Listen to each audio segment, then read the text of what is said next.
Hello and welcome. This is Katy. Thanks so much for stopping by. I'm back with another project for Maker Forte, and we're celebrating Christmas in July. I thought it's a perfect time to get a jump on our holiday cards. So I thought I'd take the opportunity with my posts for the month of July and start creating my holiday cards. When I do that and I pick a theme, I like to do a bunch. So we're going to do 5 today. Maybe in the next videos we'll do some more. Depends on the layout and what I'm going to do. But we're going to take the opportunity to create some holiday cards for the month of July. I've got the bold holiday sentiments and the wrapped Christmas sentiments from Maker Forte. I've got a die cut that I've gone ahead and die cut 2 different sizes that have a crimped edge with some heavyweight white cardstock and heavyweight red. Panels heavyweight white, card base is going to be heavy white red. Then we got telephone box and Eclipse black ink from Maker Forte.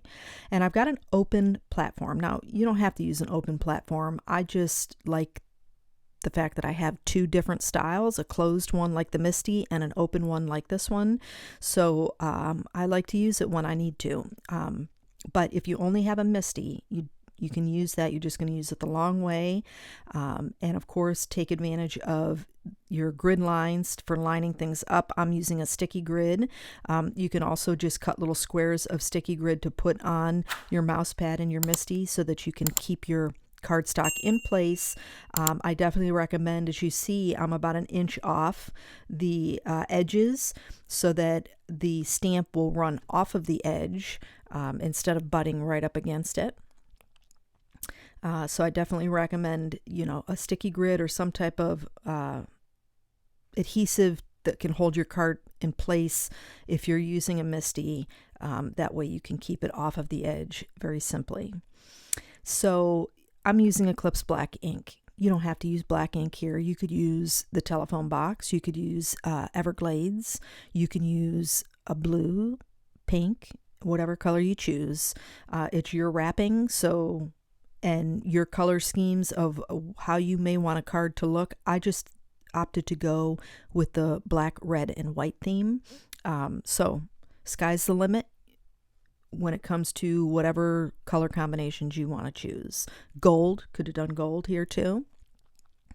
Lots of ideas with this stamp set. Probably you'll see it again sometime.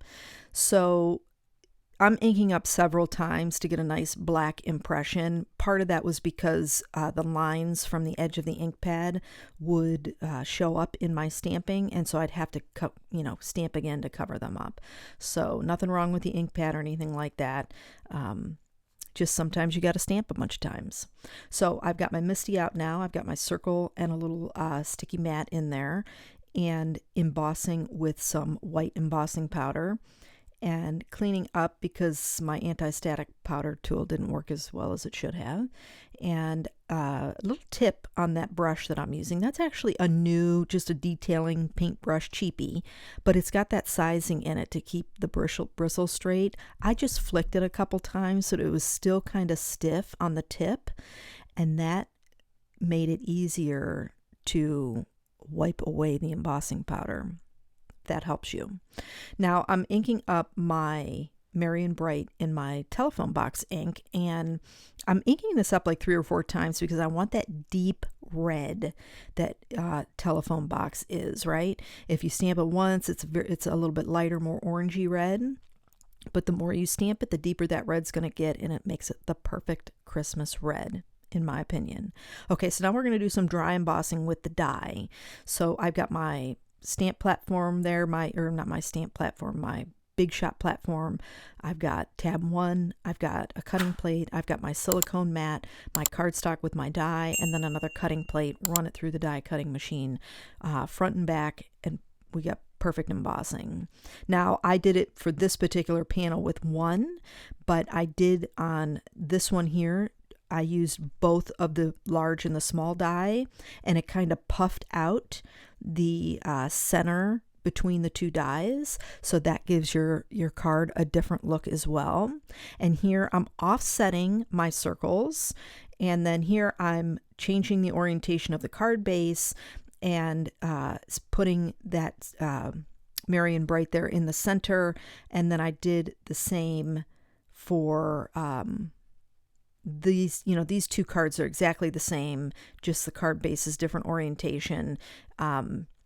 But you could move that to the far corner right there, like I did here with the Marion Bright, and that's going to give you another card that's the same but different. You know, you're using the same supplies, but by changing the placement of the die cuts, in this case that I'm using, it gives a little bit different look.